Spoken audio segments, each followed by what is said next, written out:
आज से सिगरेट, गुटखा, पान मसाला पर 40% जीएसटी, प्रति स्टिक 2 रुपए से लेकर 8.5 रुपए तक एक्साइज प्लस 40% जीएसटी।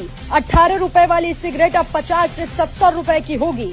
गुटखा, खैनी पर 82 से 91% एक्साइज, छोटा पाउच भी महंगा।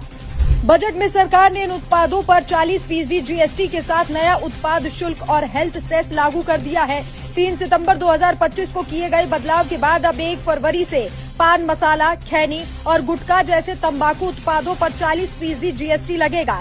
सिगरेट पर उसकी लंबाई के आधार पर नई एक्साइज ड्यूटी भी लागू होगी। 2.05 से लेकर 8.5 प्रति स्टिक तक ये एक्साइज ड्यूटी लगेगी। इसके अलावा तंबाकू उत्पादों की तरह सिगरेट पर 40% जीएसटी भी लगेगा।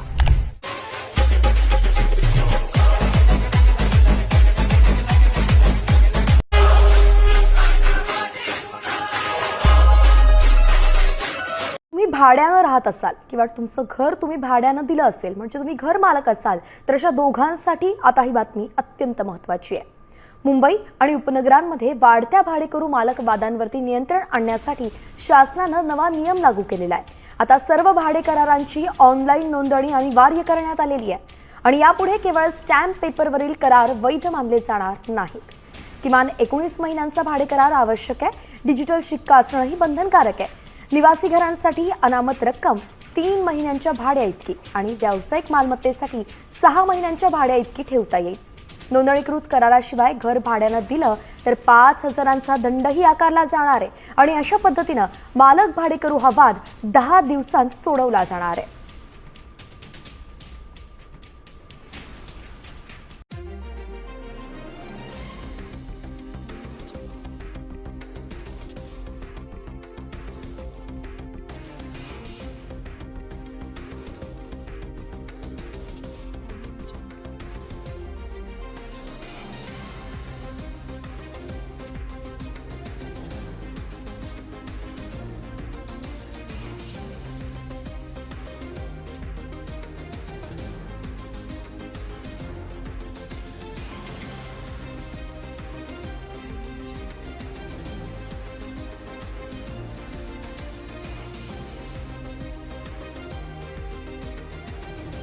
परवा भाजप नेत्याचं पोरग इतिहासात नापास झालं।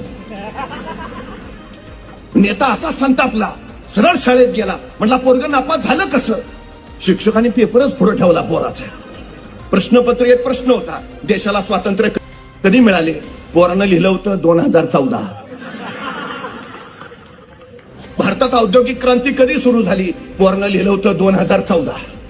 रेल्वे कधी सुरू झाली? 2014। भाजपचा नेता संतापला, अरे काय लिहिलायस? वर्ग म्हटलं, बाबा तुम्हीच तर म्हणता गेल्या 70 वर्षात देशात काहीच झालं नाही।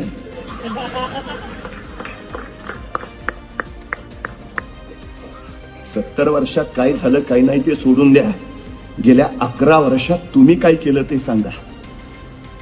15 लाख खात्यावर जमा केले, 2 कोटी रोजगार दिले, देशातल्या प्रत्येक नागरिकाला घर देणार होता दिलं, महागाई कमी करणार होता केली। काय झालं मेक इन इंडियाचं? काय झालं स्किल इंडिया?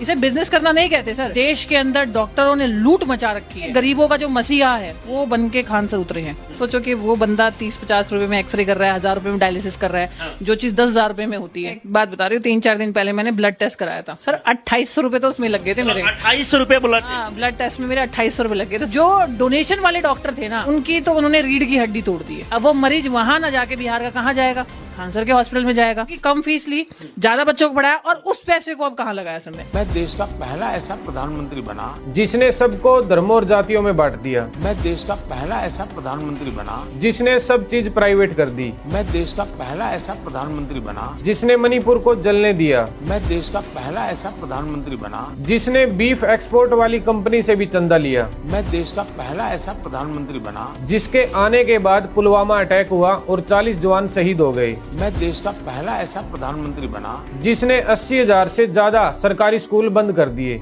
मैं देश का पहला ऐसा प्रधानमंत्री बना जो किसानों के लिए 3 काले कानून लेकर आया। मैं देश का पहला ऐसा प्रधानमंत्री बना जिसने अग्निवीर जैसी भर्तियां लाकर युवाओं के सपनों को खत्म कर दिया। मैं देश का पहला ऐसा प्रधानमंत्री बना जिसने ईडी और सीबीआई का गलत तरीके से उपयोग किया। मैं देश का पहला ऐसा प्रधानमंत्री बना जिसके आने के बाद पहलगाम अटैक हुआ और 25 से ज्यादा लोग मारे गए। मैं देश का पहला ऐसा प्रधानमंत्री बना जिसके आने के बाद महिलाओं की सुरक्षा ही खत्म हो गई। मैं देश का पहला ऐसा प्रधानमंत्री बना जिसके आने के बाद रेप केस बढ़ते ही जा रहे हैं और बलात्कारी जेल से बाहर बैठे हैं और जो साइंटिस्ट है उनको जेलों में डाल दिया गया। मैं देश का पहला ऐसा प्रधानमंत्री बना जिसने खुद की पार्टियों में सिर्फ बलात्कारियों को भर्ती किया। मैं देश का पहला ऐसा प्रधानमंत्री बना जिसने पाखंडवाद को बढ़ावा दिया। मैं देश का पहला ऐसा प्रधानमंत्री बना जिसने ट्रम्प के आगे मुजरा किया। मैं देश का पहला ऐसा प्रधानमंत्री बना जिसका एप्स्टीन फाइल में नाम आया। आपको समझ में नहीं आया कि खुद के फायदे के लिए जो इंसान इतनी चीजें कर सकता है, तो आप अंदाजा लगा लो